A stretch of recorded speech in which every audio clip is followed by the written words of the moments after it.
अफरोज आया सामने यूं, उसके दिल का चोर, तस्वीर मेरी देख के शर्मा रहा था वो। नमस्कार, दिन भर चैनल में आपका स्वागत है। आज एक ऐसा शख्सियत जिसका नाम तो आपने बहुत सुना होगा, लेकिन आज आपके सामने रूबरू लेके आया है दिन भर चैनल। जी, मैं स्वागत करता हूं रवि रौनखर का।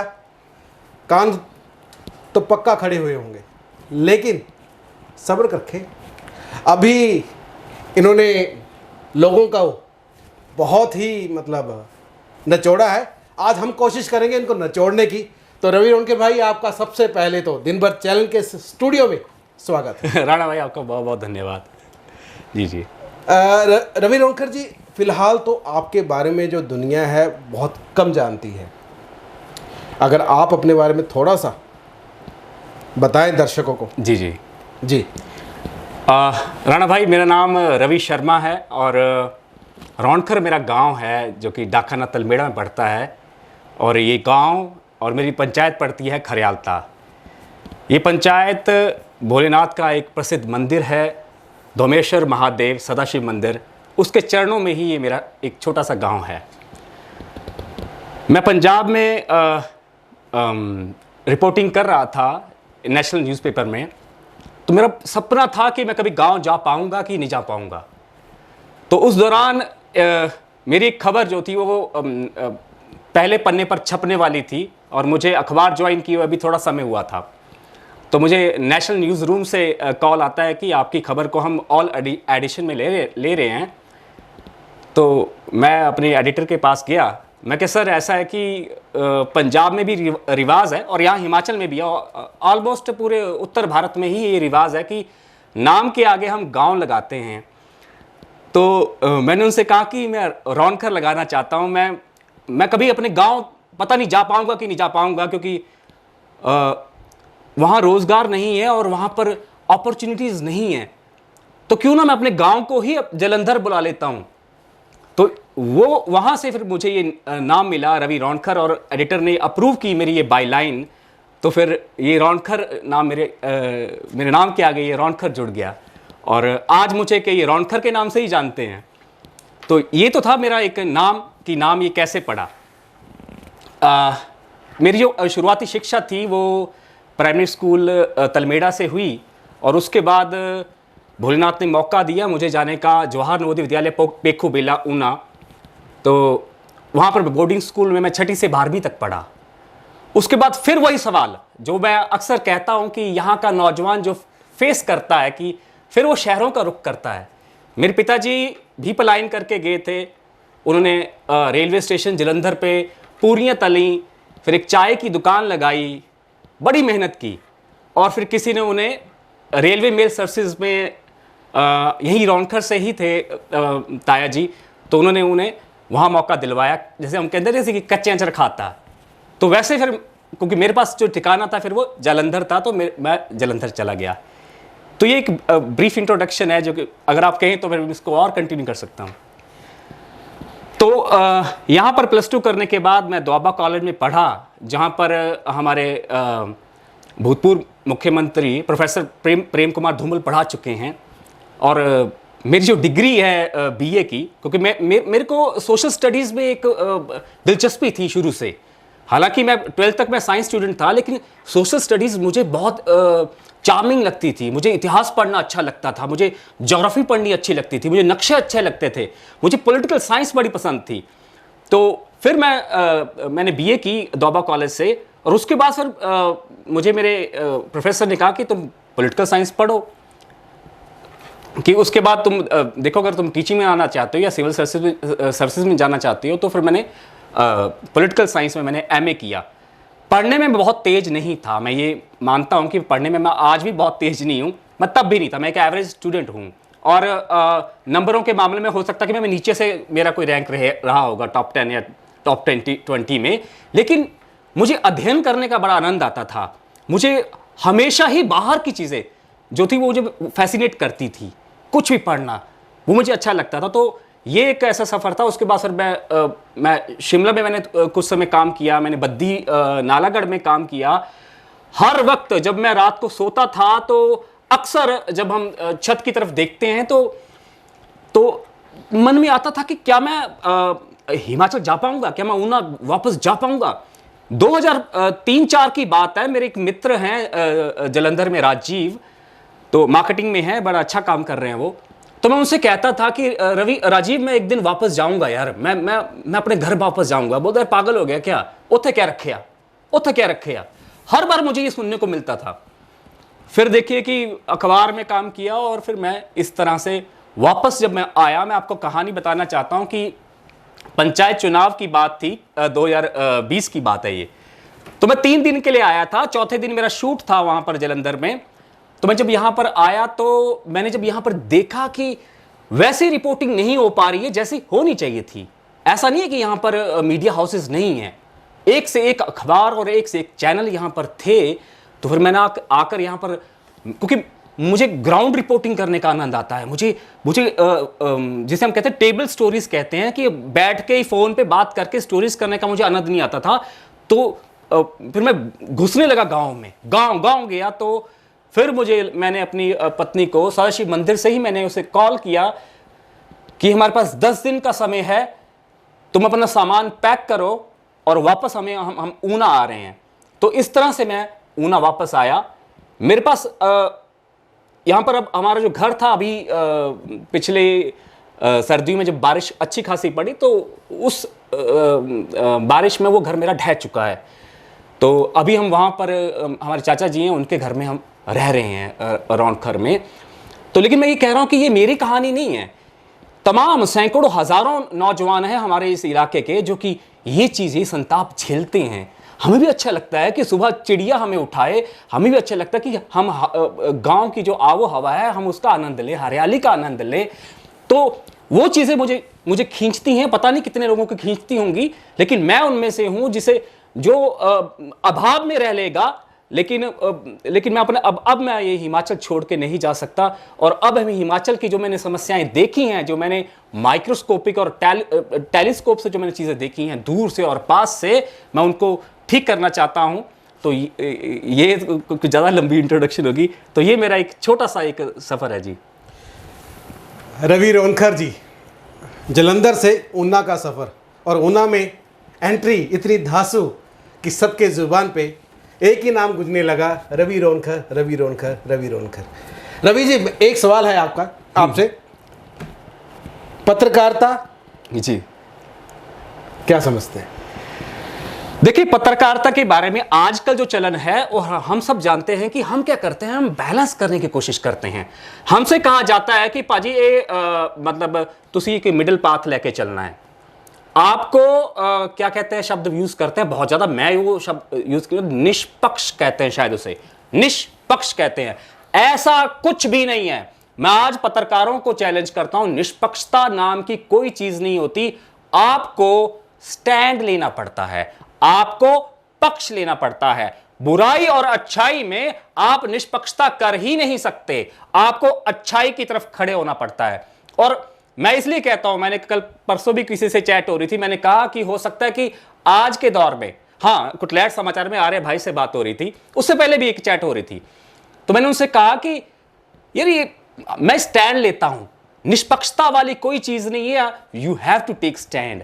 फिर लोग कहते हैं कि भाई राजनीति में क्यों आ रहा है, चलो वो तो अगला सवाल होगा। तो पत्रकारिता का मतलब है आपको स्टैंड लेना है, अच्छाई और बुराई में आपको स्टैंड अवश्य लेना है। माफिया आपको स्टैंड लेना है, देवों और राक्षसों में आप किसके साथ खड़े होते हैं। तो मैं स्टैंड लेने वाला पत्रकार हूं। और हमें भी क्योंकि मैं एक्सीडेंटल जर्नलिस्ट हूं, तो उसमें भी मुझे ये सिखाया गया था कि पहले हम खबर लगाएंगे, उसके बाद हम कैंपेन चलाएंगे, उसके बाद हम रिट पिटीशन डालेंगे, और जब उसके बाद हम कोशिश करेंगे कि लेजिस्लेशन से, विधानसभा से या लोकसभा से कोई कानून बन जाए उस समस्या के हल के लिए। जब सारी चीजें खत्म हो जाए तो आप फिर स्टैंड लेके अब चल पड़िए। तो मैं स्टैंड लेने वाला बंदा हूं बाजी। रवि रोनखर जी ने बातों बातों में ये बयान कर ही दिया कि राजनीति में घुसने वाले हैं। रवि रोनखर जी, आपसे सीधा सीधा सबसे पहले यही सवाल। जी जी। देश सेवा हाँ। और राजनीति में क्या अंतर है? देखिए जी, देश सेवा तो एक बड़ा एक विशाल एक स्पेक्ट्रम है, एक बड़ा विषय है कि आप देश की सेवा करते हैं। इसको डिफाइन करने के लिए कोई बड़े शब्दों की जरूरत नहीं है, बड़े भारी भरकम शब्दों की। ठीक है, जो भी कानून संगत बात है, जो भी न्याय संगत बात है, जो भी सनातन के सिद्धांतों पे जो बातें होती हैं, अगर आप वो कर रहे हैं तो वो देश सेवा है। ठीक है जी। फिर आपने क्या पूछा कि राजनीति देखिए, इन सारी चीजों को करने का सबसे ताकतवर, सबसे आसान और सबसे तेज तरीका अगर कोई है वो राजनीति है। पत्रकार क्या करता है, और मैं एक दिन सोच रहा था रात को, और एक हरोली से एक नौजवान है, एक छात्र है, उन्होंने मुझे कुछ वीडियोस भेजे, तो मैं उससे बात करने लगा, तो मुझे खींच सी चढ़ रही थी वो चीजें देख के कि ये क्या हो रहा है।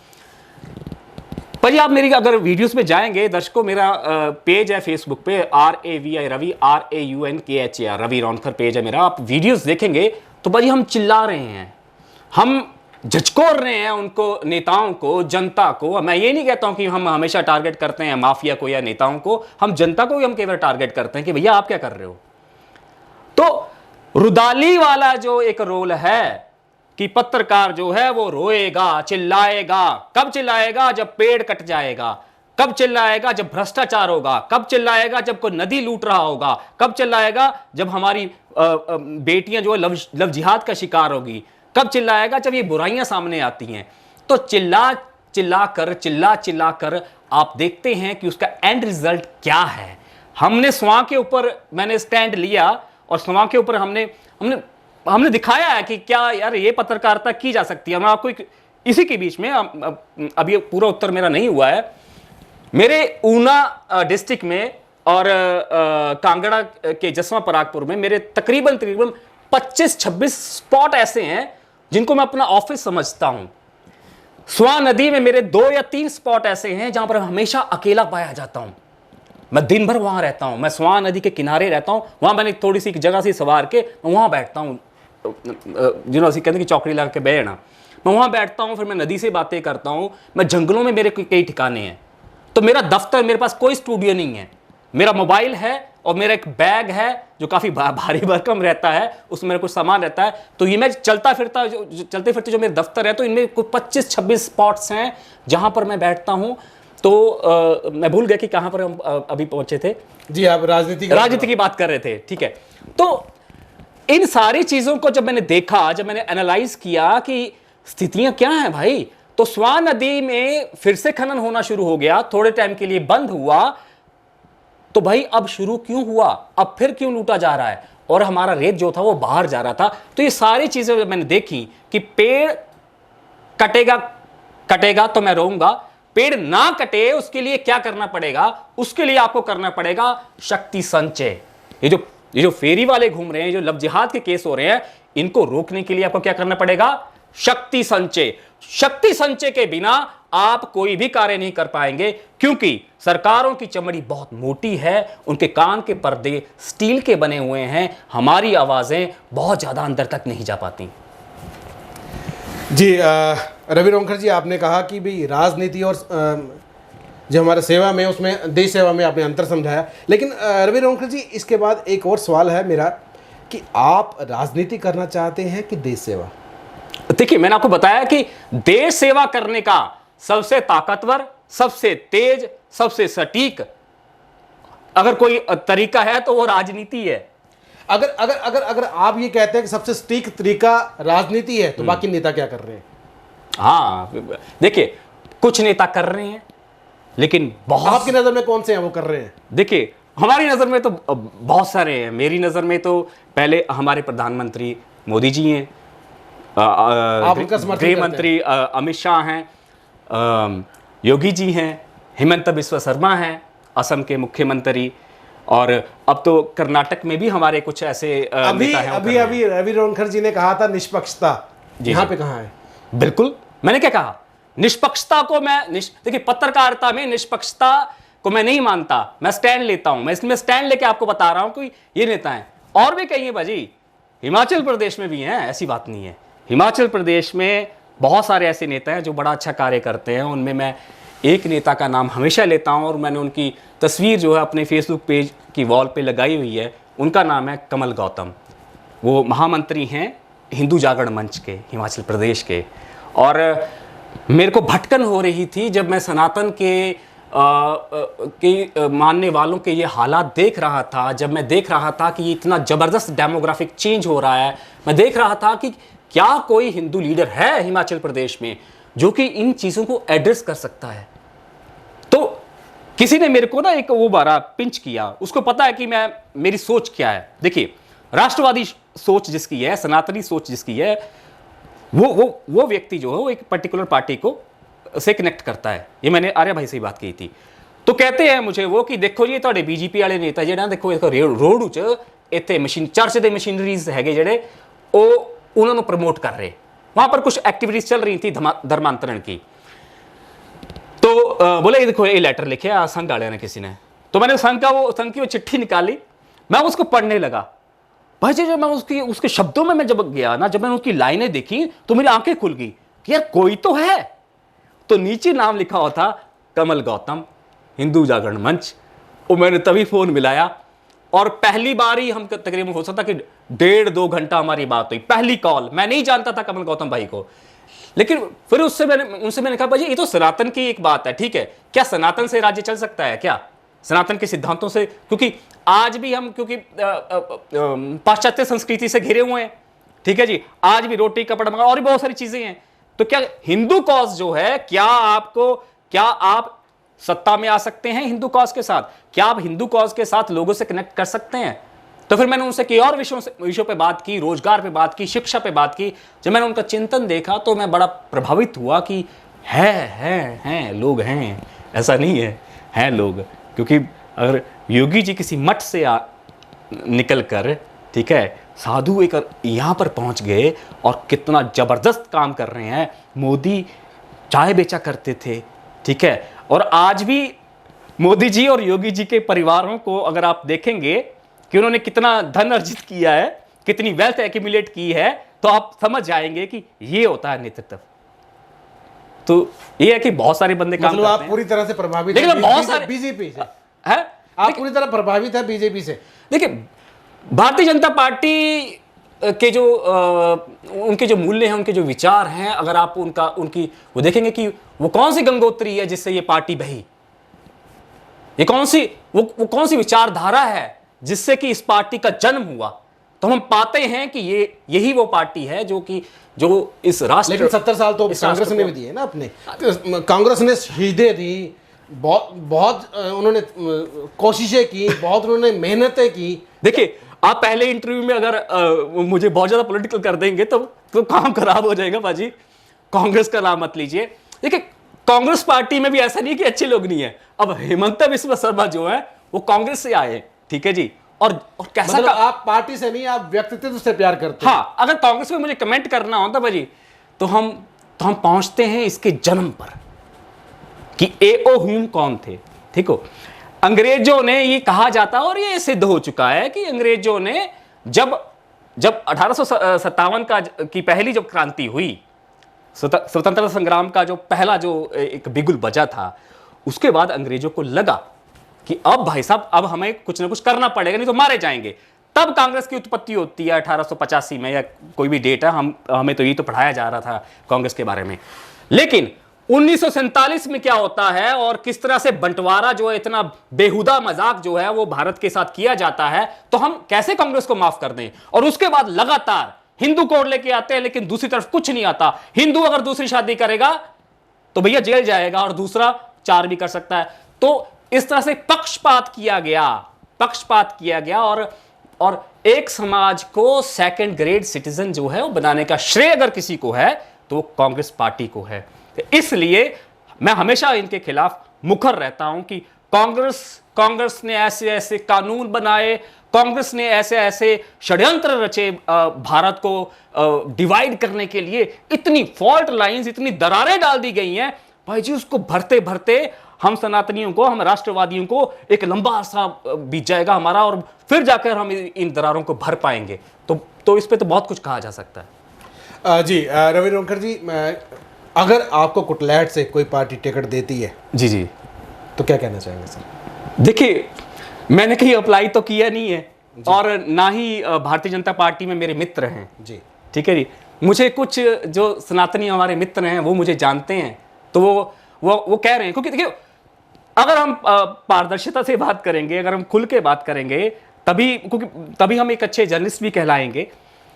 तो मेरा कोई संगठन से अभी तक कोई सीधा रास्ता नहीं हुआ है। लेकिन आप बिल्कुल अपनी रुचि रखते हैं अब राजनीति में जाने की, तो मतलब आप अब आजाद आएंगे। अब देखो, आजाद तो आना पड़ेगा, आजाद आपको आना पड़ेगा, क्योंकि कुटलैहड़ के मसले छोटे नहीं हैं। लोअर कुटलैहड़ में इतना स्कोप है, लोअर कुटलैहड़ जो है वो सबसे पहले डेवलप होगा, ठीक है। अपर कुटलैहड़ जो है उसको वो धीरे धीरे होगा, क्योंकि वहां पर एक तो बिखराव भी है।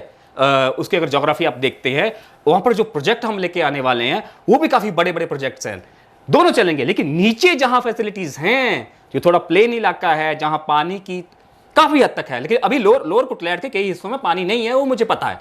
लेकिन लोअर कुटलैहड़ जो वो बड़ी तेजी से बढ़ता जाएगा, क्योंकि वहां इंफ्रा ऑलरेडी, वहां पर सड़कों का जाल जो ठीक है, वहां पर ठीक है। लेकिन वहां पर अभी भी पलायन जारी है, खेती से वो चीजें नहीं निकाल पा रहे हैं।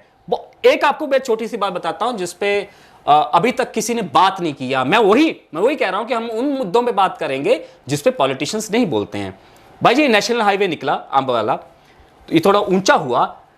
इसके ऊंचा होने से आसपास के जो खेत थे भाई वो फ्लडेड होने लग पड़े, पानी से भरने लग पड़े।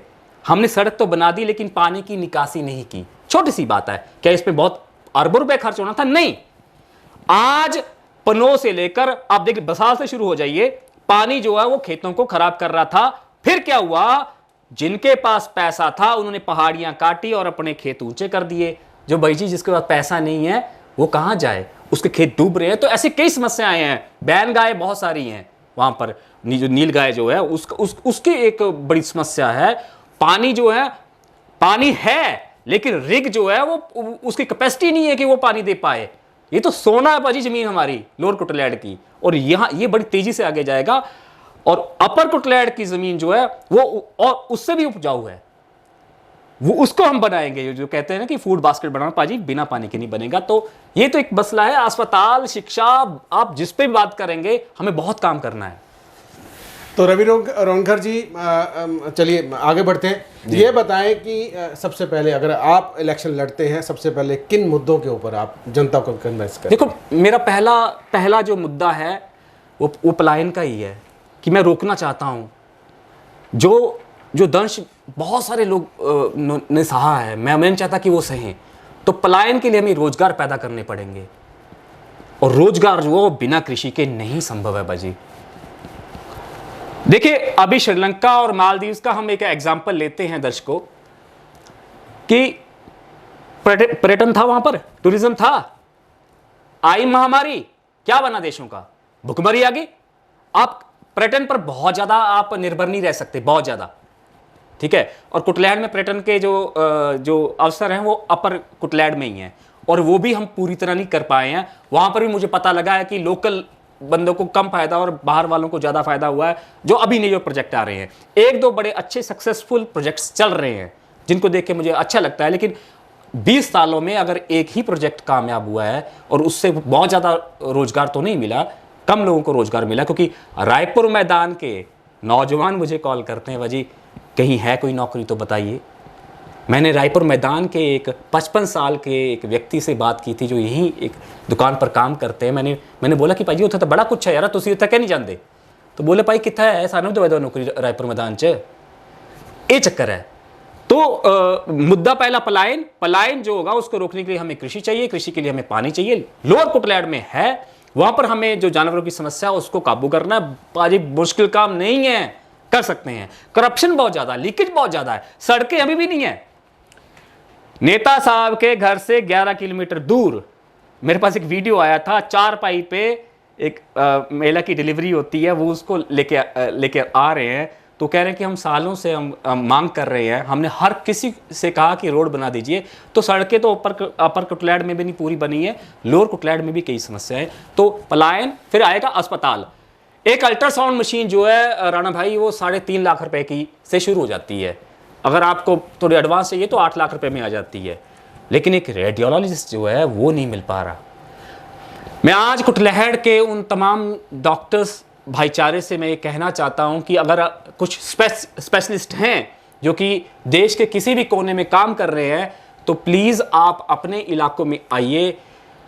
आपको हम कोशिश करेंगे कि अगर हम जीत कर आते हैं तो हम कोशिश करेंगे कि आपके बच्चों के लिए बढ़िया स्कूल, क्योंकि वहाँ पर केवीएस है लेकिन केवीएस की स्थिति अच्छी नहीं है, लेकिन केवीएस अच्छे स्कूल माने जाते हैं। आपको हम केवीएस को हम थोड़ा और अच्छा बनाएंगे, क्योंकि डॉक्टर इसलिए नहीं आ रहा रूरल एरिया में क्योंकि उसको अपने बच्चे पढ़ाने हैं, क्योंकि वो खुद बड़ा पढ़ा लिखा है। डॉक्टर कॉम ऐसी है, मेरे संपादक थे तो उन्होंने मेरे से एक बार प्रश्न पूछा कि रवि सबसे ज़्यादा पढ़ी लिखी कॉम कौन सी है, तो मैंने उनसे कहा कि साइंटिस्ट। फिर उन्होंने कहा कि नहीं डॉक्टर। मैं वो कैसे? बोले यार मरते हुए को जो जिंदा कर रहा है, ठीक है, क्योंकि फिर उन्होंने कोट किया एक डॉक्टर का, कहते कि जो मैकेनिक होता है तो गाड़ी को बंद करके उसके इंजन खोल खाल के उसको ठीक करता है, राइट, लेकिन एक डॉक्टर जो है वो चले हुए इंजन में हाथ डाल के उसको ठीक करता है। तो ये स्थिति है, तो हम डॉक्टर्स लेके आएंगे।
मिठाई और नमकीन घर में कब आती है? त्योहार का मौका हो तब, या फिर कोई खुशी का मौका हो तब ना। मगर जिंदगी में मीठे और नमकीन पल तो हर रोज होते हैं, तो फिर मिठाई लेने के लिए त्योहार का इंतजार क्यों? रोज आइए और रोज मनाइए जिंदगी के मीठे नमकीन पल। हर प्रकार की मिठाई, नमकीन मावे की कचौरी, प्याज की कचौरी, मूंग दाल की कचौरी, मलाई, रबड़ी, cup, Bengali item, rasmalai, Raj Bahadur, pastry, cake और हर वो मिठाई जो आपके दिल को करती है खुश।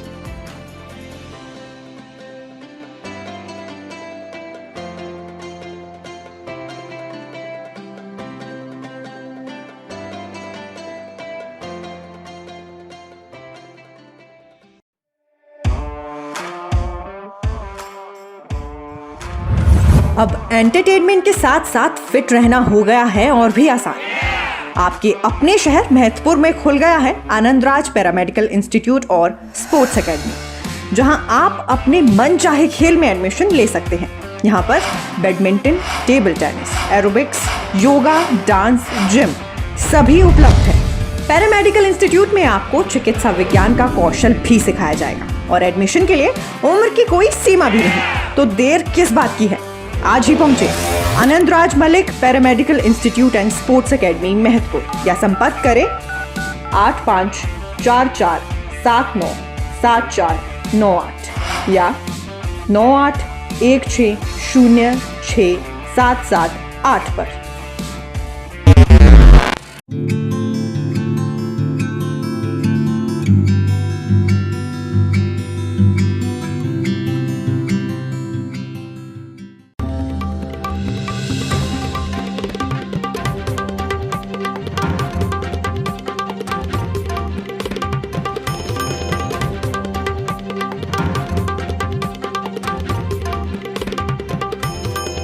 दिन भर मीडिया नेटवर्क,